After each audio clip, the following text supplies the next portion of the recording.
Welcome back to the Fuse Show, everybody. I'm joined today by my guest, Omar Hagrass. Omar is an experienced launch and expansion manager with a proven track record of success. He's the CEO and co-founder of Trella, which is a Cairo-based trucking marketplace that connects shippers to carriers.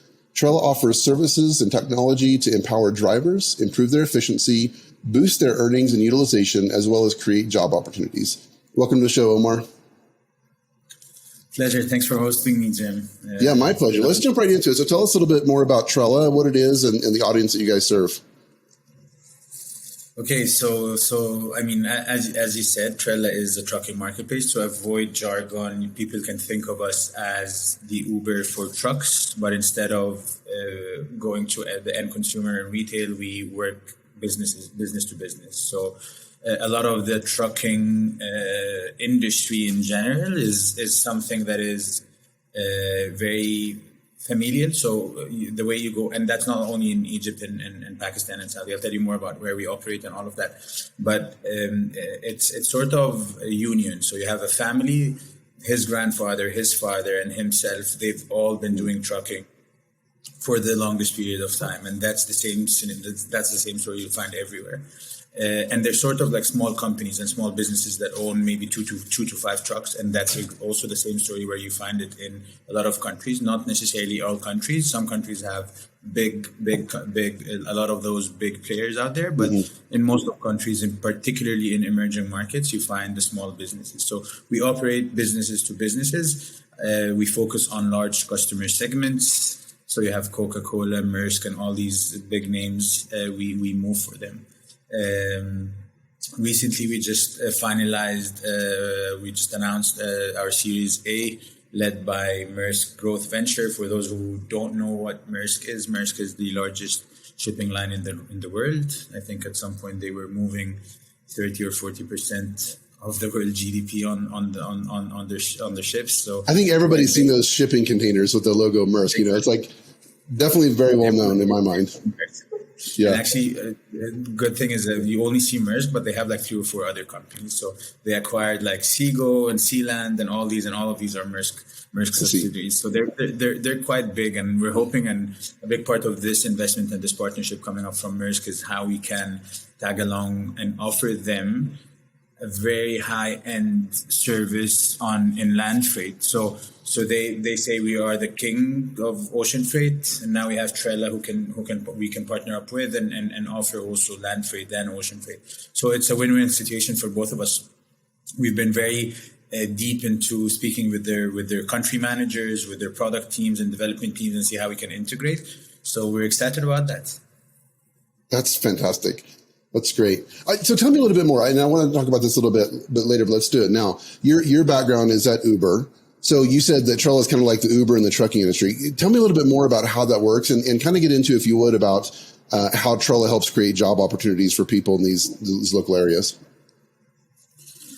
Sure. So I think the best way to think, maybe I refer to Trella as Uber for trucks. Reality is, we're not very close to Uber. It's just easier for people to understand. Conceptualize, yeah. Like a platform, just click on a few buttons and you have a truck right at your doorsteps.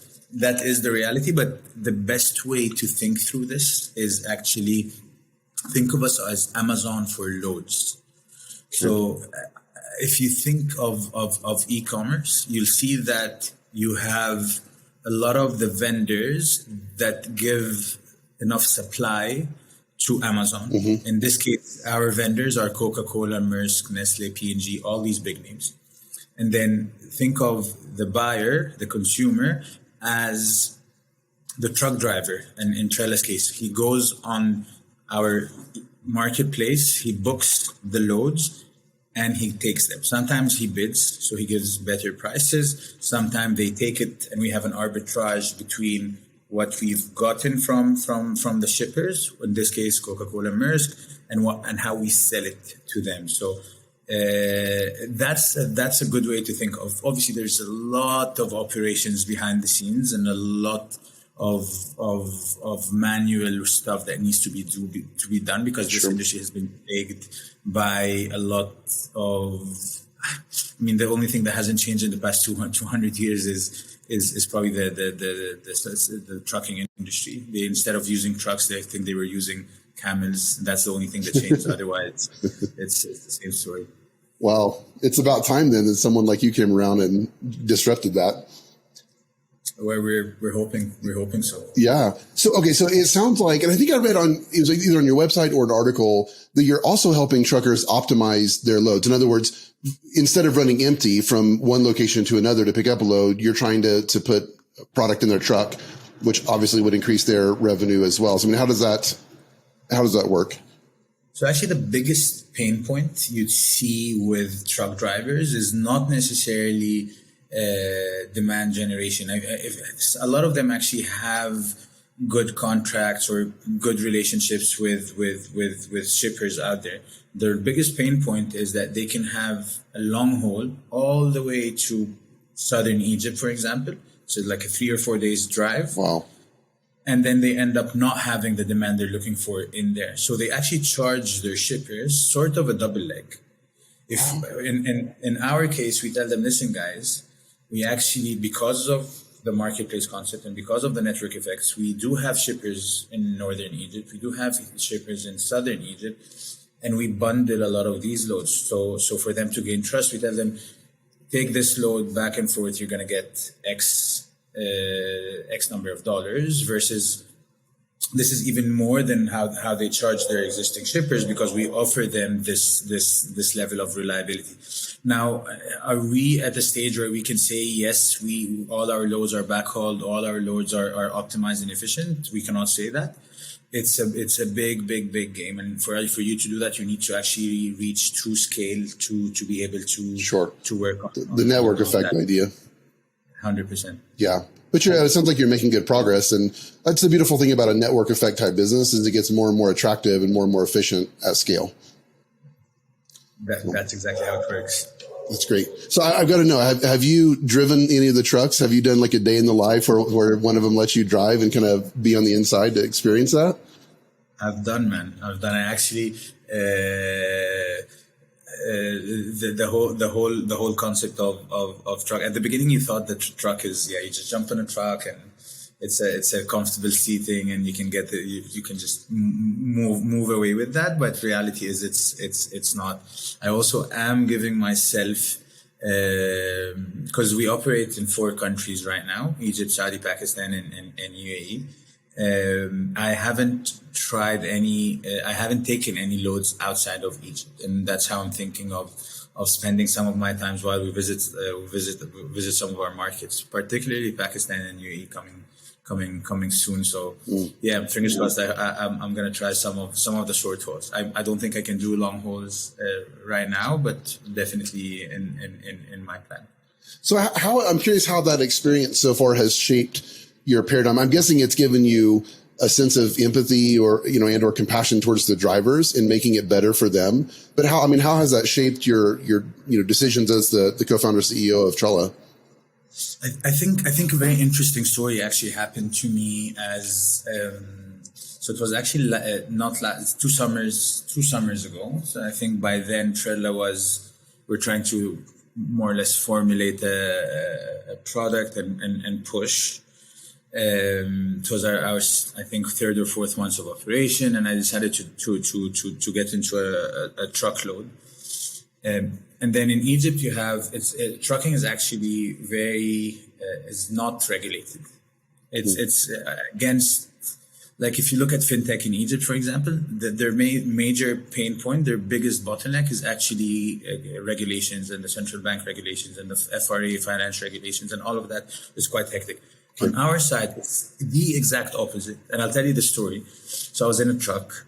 We go through a checkpoint, and then, the toll stations where you need to pay every toll station. So for truck drivers, for passengers like us, I think you pay a couple of dollars and you pass. Some of it is automated, some of it is cash. Obviously in Egypt, nothing's automated yet. We're trying to lobby for more automation on the toll station.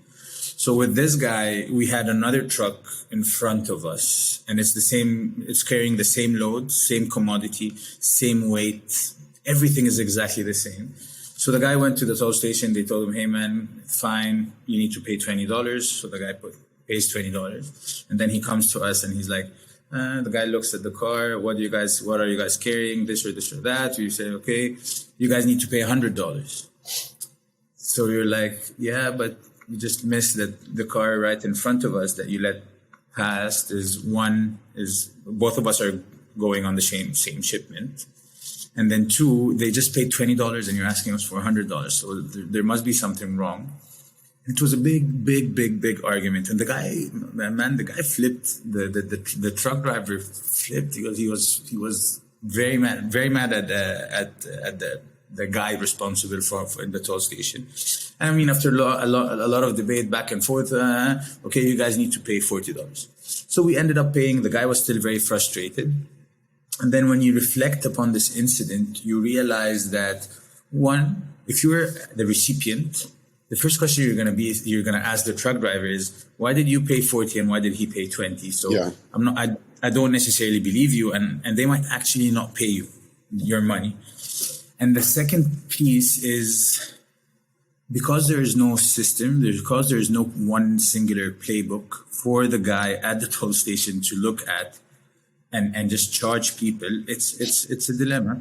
And I think part of our existence is to lobby for good regulations and things that can make set this industry up for success, rather than some of these things. Because if you think of it as well, it's not too hard to roll out a scheme, like a unanimous scheme on how to ask people to pay here and there. So that's some of the things we're working on as well.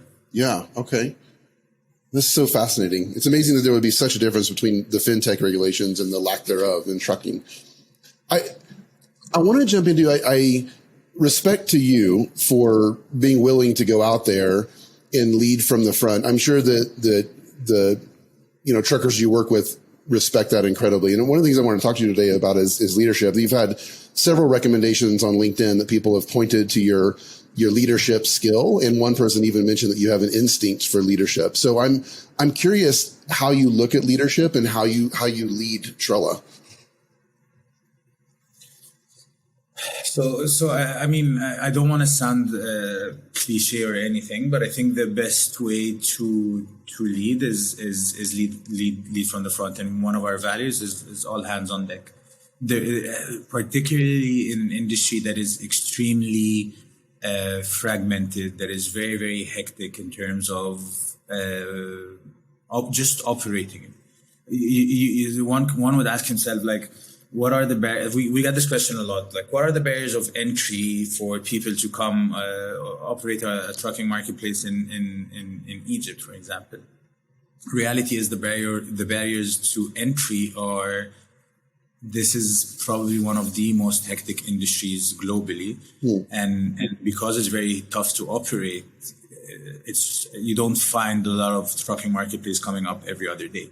Versus fintech, you find the fintech every other day.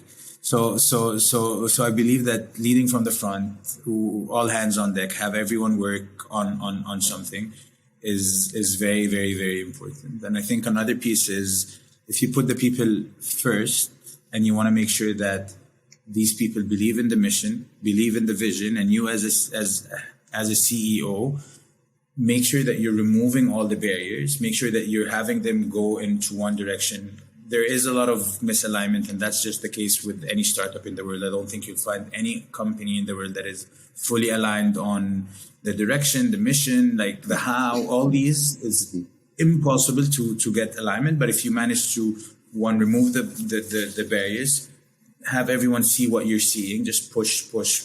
And at the same time, if you feel like everyone is already walking into the direction you want, then you just get in front of them and ask them to follow. Having this type of communication, I think, is important. You don't have to always be like, I'm going, follow me. At some points, you actually need to push your teams, because some of them did not sign up for the direction that you're putting. It's just a reality. Not having full alignment across organizations is not something easy.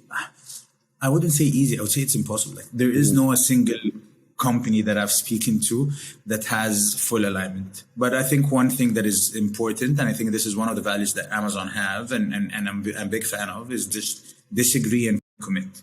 And that's one thing I think we're getting a lot better at. A lot of our teams are not necessarily, because again, some people might have the same vision, but how to get there is different. Right. Okay. Manage to make sure that, so the vision, just to get this clear, the vision is always the same. You're never going to have people misaligned on the vision. You want to bring the costs down. You want to empower economies. You want to, all these are, everyone is signed up for that. How to get there is the one that you always find a lot of misalignment, and making sure that, okay, guys, we're going to disagree and commit. We're going to try this. It works. Great. It doesn't work.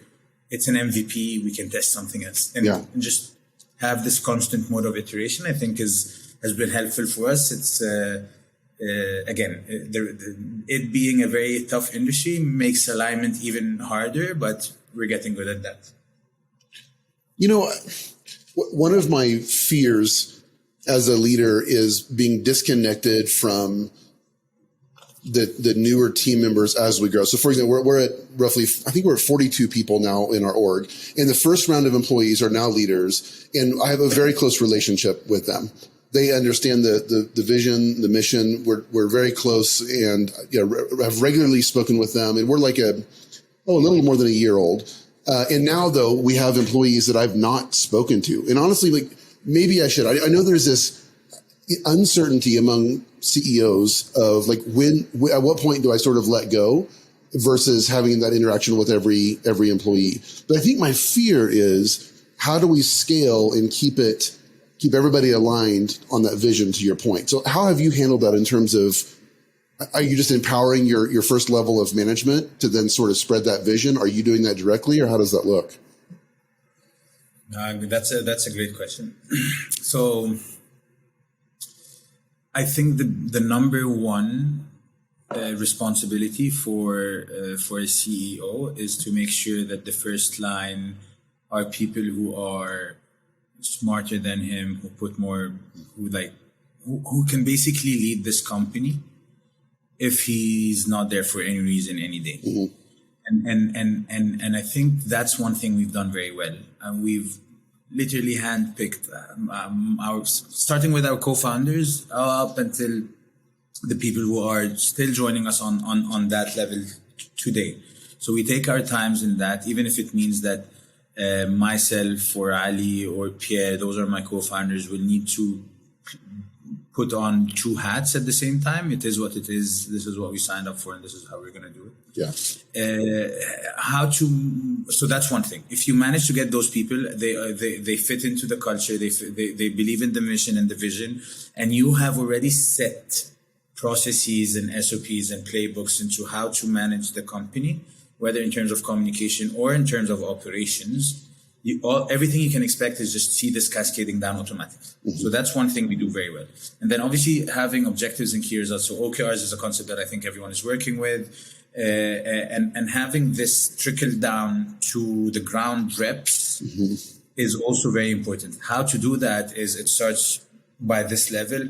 They push it down to this level with different results, key results. They do it to the third level with different key results, and then they do it to the ground reps with different key results. Every level has its own metrics, KPIs, and key results. So getting this type of alignment and making people navigate towards that is an important piece. I think the last piece is if your team as well looks at you. Obviously I have skip level one-on-ones. We have open office hours. These things are super important to navigate the company, because sometimes you can stay for months in silos thinking that you're in the right direction, and then all of a sudden, boom, no one's happy. People are leaving. The direction is not fulfilling enough for people. So thankfully, we've never reached that level. And in fact, our employee retention is quite high. We're very proud of the culture that we've built. But then culture is not, how do you say it? It's not sushi dinners and ping pong tables and offsites. This is important. I would say that's maybe 5% of what culture is. But the 95% is, does everyone in this company actually believe in the mission? Does everyone in this company believe in the direction and the vision? Because if they don't believe in direction is debatable, vision is the one that's not debatable. Does everyone believe in the mission and the vision? If everyone believes in the mission and the vision, this is the culture you want to do. No matter, regardless what is the mission, what is the vision, everyone has his own mission. Every startup has a different mission and vision. But I think if you have everyone believing in that, and this starts by recruitment and onboarding, you actually can be in the right direction and you're building something substantially big. That's great. I want to make this a little bit more personal towards you and upskilling yourself to become a CEO and to grow in that role. You mentioned on LinkedIn, or there was a recommendation that you gave Dr. Brendan McCann, who sounds like maybe was a guide or coach for you. So tell me more about that. What the gist of what I'm getting at is, to lead an org of 40 is very different than 100 or 1,000, et cetera. And I'm wondering how you think of upskilling yourself. So first things first, I'm a work in progress. I don't think I'm at the level where I'm satisfied. I don't think I'll ever be at the level I'm satisfied. Hopefully not, Yeah, you don't want to get there. And I think I always am learning something new. And leading an organization as big as Trella now, and maybe just 2.5 years ago, I was managing a team of 5 or 6. It's different. Of course, the basics and the fundamentals are the same with 5 people, 10 people, or 100. But there are some stuff that's substantially different when you start leading larger organizations. I do seek executive coaching, and I think everyone should. I'm never ashamed to literally go on LinkedIn, find the CEO of Convoy, for example, who do what we do in the US and are considered market leader, and just drop them a note and be like, hey guys, I'm Omar. We do a similar thing in Egypt. I want to learn from you guys. So some of them respond, some of them don't. But I constantly speak to people who operate in the same industry. I will constantly speak to people who are smarter than me. And then I think a good thing to do is have this group of people where you meet with maybe once a month, and it's pretty much you asking questions. So how do you do this? What do you guys think of that? How do you guys do that? And you probably won't see it here, but I also try to read a lot, like a lot. I think reading is very eye-opening to me. I cannot claim that I was always a good reader, but I try to read, and I don't necessarily read only business books. I find actually the best business books are sports books. So books that speaks more about endurance, books that speaks more about peak performance, books that speaks more about team leadership. I think maybe some people might disagree, but for me, those books actually are quite helpful for me to manage myself, because that's the number one task for a CEO, probably, is to manage yourself and then manage people. So at what point did you take on executive coaching, and how did you discern the need for that and that the timing was right for you to start getting some coaching? So I'll tell you a funny story. I actually did not know what executive coaching was. Okay. In my first year of Trella, and then we've had our seed round. It was a $6 or $7 million round, and then the investor who led this round gave me a call, and he's like, "Hey Omar, I think you should meet this guy. He's been my personal coach for a while. He's also the executive coach for a lot of big companies out there. So why don't you speak to him?" I was like, "Of course, I'm happy to speak to him, but can you tell me more about what this person or what this role does?" Then they started explaining to me. Wasn't necessarily too convinced, and then I met Brendan in Dubai, and it was very eye-opening to me. I think executive coaches, it's not necessarily, some of them are actually very strong on the business side of things. But I think what's more important is how they help you manage stress, how they help you understand the magnitude of what you're doing and understand how to manage people, how to manage yourself, how to manage your time. how to manage stress. As I mentioned, this is very important because by the first time I met Brendan, I was quite stressed. It wasn't easy. And then obviously you have those psychometric tests, and I think that's important as well. But then how to roll out those psychometric tests to your leadership team, because this will help you understand them and this will help them understand you. I was quite open to share with them my results. Like literally, I received the email, I forwarded to my team. I was like, hey guys, this is an unfiltered report. I'm not sure this Here's is what you're dealing with. but this is going to give you some insights on how to deal with me. Yeah. Now we're rolling this out actually to the rest of my team, to the leadership team, because I do believe that's a very good way to progress, and that's a very healthy way for you to build a business. Knowing how to deal with your people and your team is super important. So I think executive coaching gives you that. And I don't think I'll ever stop executive coaching. And one last thing on executive coaching, I think I still speak to I used to do water polo, and my water polo coach is someone I seek advice from him a lot. Oh, that's great. Even if it's a small advice, but it's good to hear his voice every now and then, and just tell him I'm around, and he's telling me you're around, and he gives me some hard time for not showing up on the pool. But yeah, that really speaks to, getting advice from different people in different industries, from different backgrounds that can help you on, different sides of or aspects of yourself. I think that's really important and useful. I want to hit on the stress component a little bit.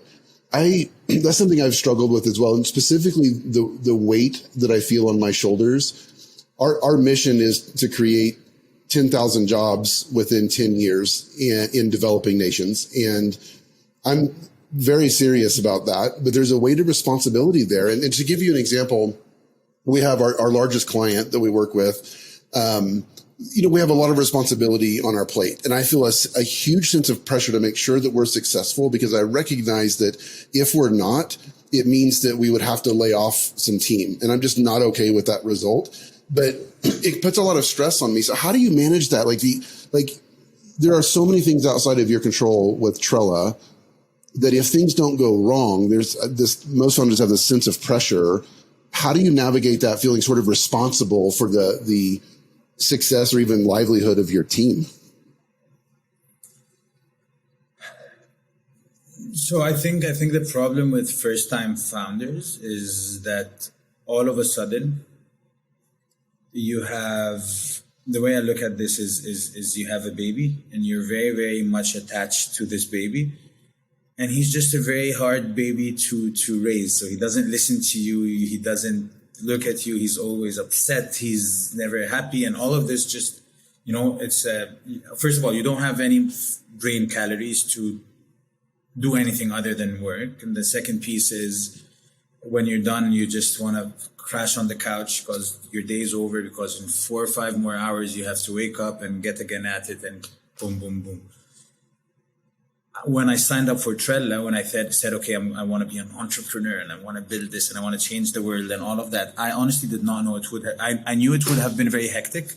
But if you asked me, would it be as tough as it is right now? Absolutely not. So, I mean, now it's actually a good time. If you asked me last year, absolutely not. It wasn't even closest to how I thought it was. And for me, because of why, Omar, what was the heaviest stress for you last year? What made it that way? So first things first, I think we grew too fast.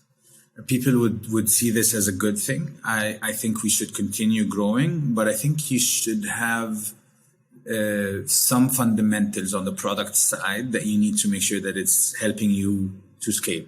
So it's a legacy problem. A lot of people scale very fast, and then they realize that the product cannot sustain the scale. So it's a good problem to have as well. Yeah. It's not but it gets a bit stressful and get a bit out of control. So I think more importantly than that, even if your business is not hard to navigate and things are just going smoothly and all of that, the responsibility is just big. All of a sudden you have a team of 15, 20, 30, 40 people, and these people are dependent on this product being successful. So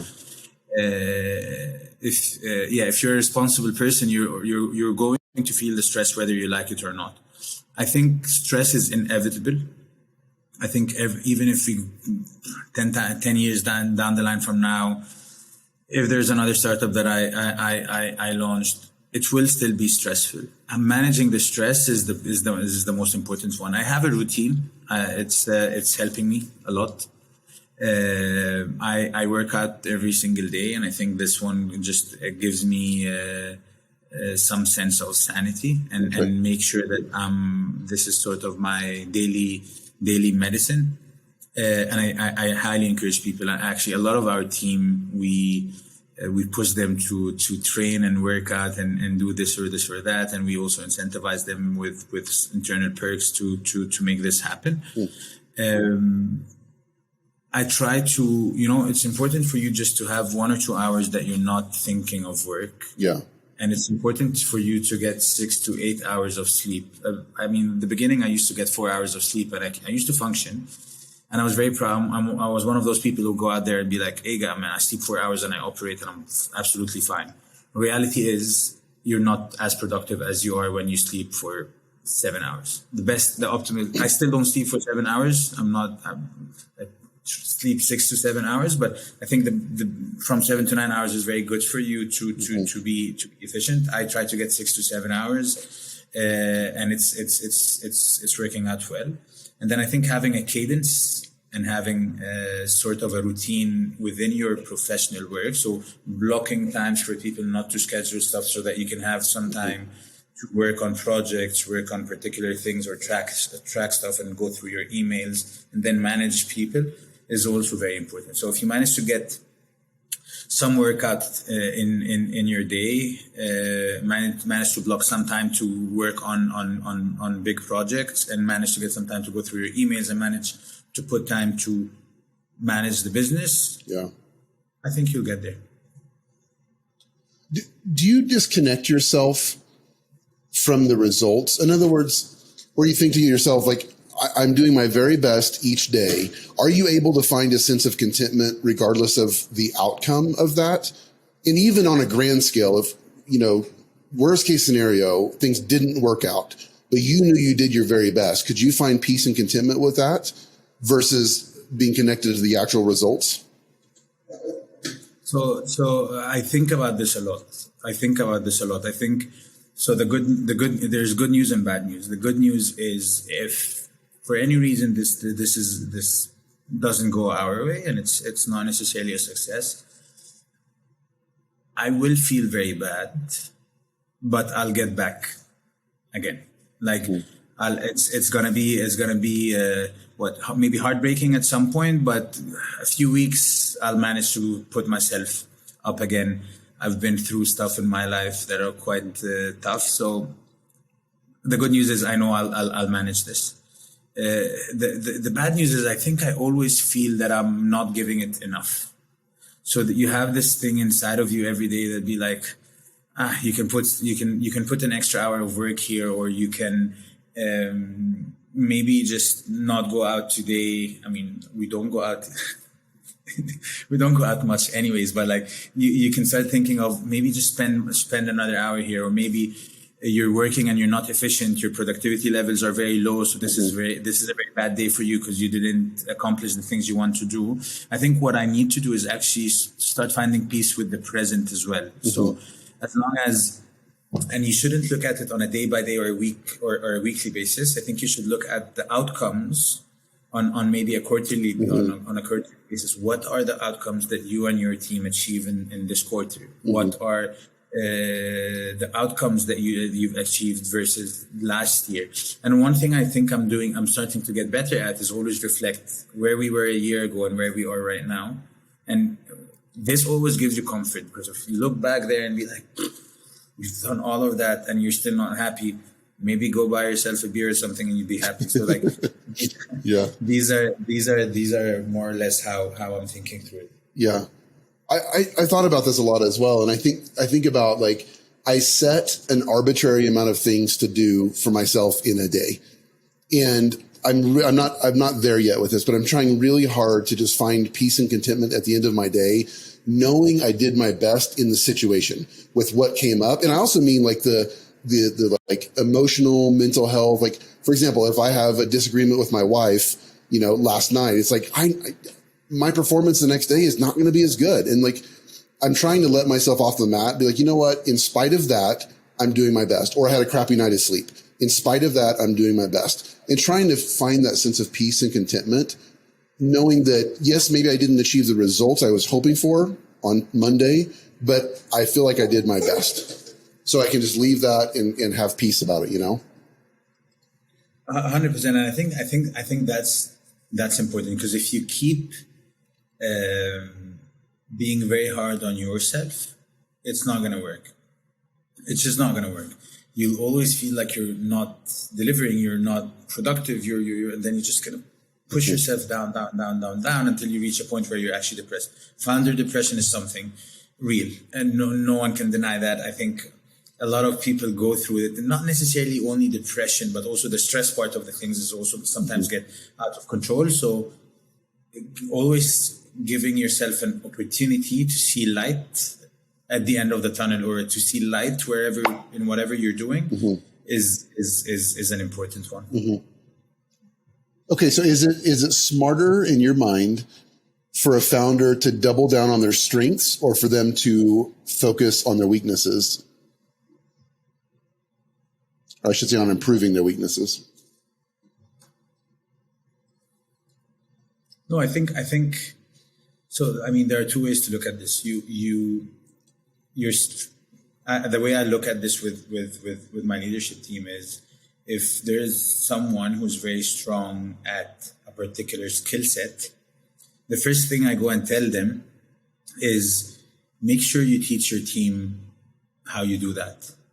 Make sure that this is very clear, and have it part of your personal development plans and for your teams, on how to be a good stakeholder management, or how to look at numbers, or how to write code, or stuff like that. So that's one thing. The one thing about improving is constant feedback. And this is a cultural thing, by the way. So you just have some countries that are just so nice that when you give them feedback, they think you're rude. And I think it's a balance. I think it's a balance, and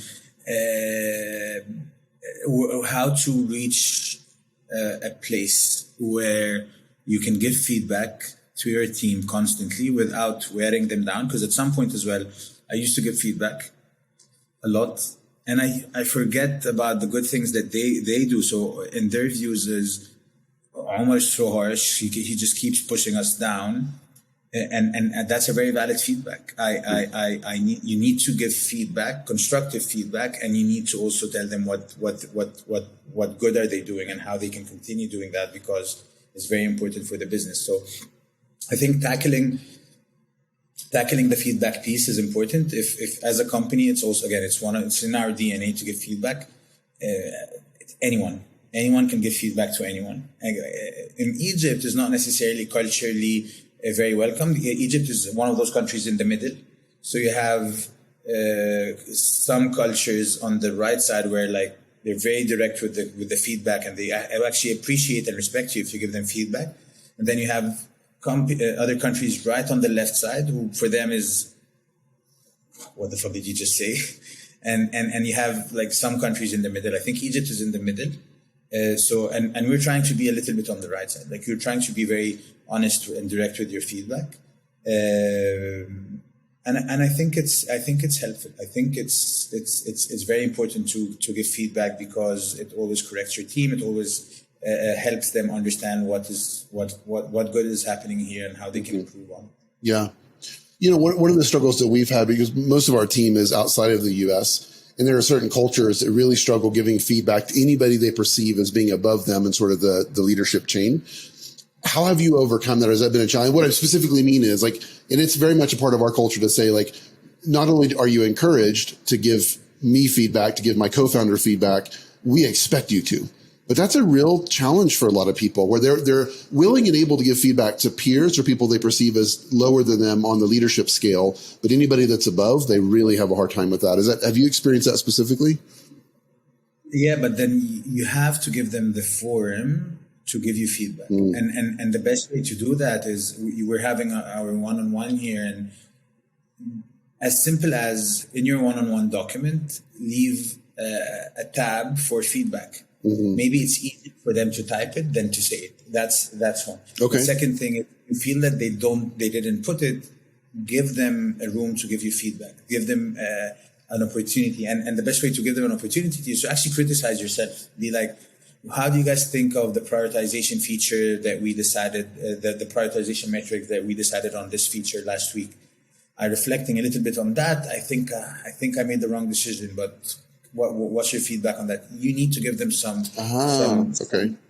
leeway to do that, because if you don't do that, particularly in a culture like Egypt, I think it's going to be very hard to do that.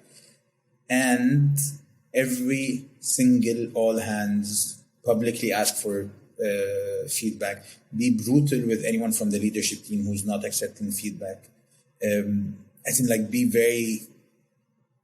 These things are not acceptable, and it needs to be flagged right away. And you need to have a process for people to give feedback. And I think we're good at that. People are giving feedback day and night now, so it seems great. Like it's working. I think it's so important to instill that in the culture early on, so it can continue as you scale. That's 100% critical. Omar, I know you're a busy guy. I know at the end of the day, well, at least for most people in Cairo. So I really appreciate your time. You've been so gracious. We will, on the landing page, we'll have the link to your website, which is Trella.app. And then also we'll post your LinkedIn. Is that the best way if someone wants to shout out and just say hello? Is LinkedIn the best way to do that, or is another way better? LinkedIn would be fantastic. Okay, great. Well, thanks again for your time. I really appreciate it, and I hope you have a nice evening. Absolutely appreciate it, and thanks so much for this. Cheers. Really enjoyed it. Cheers.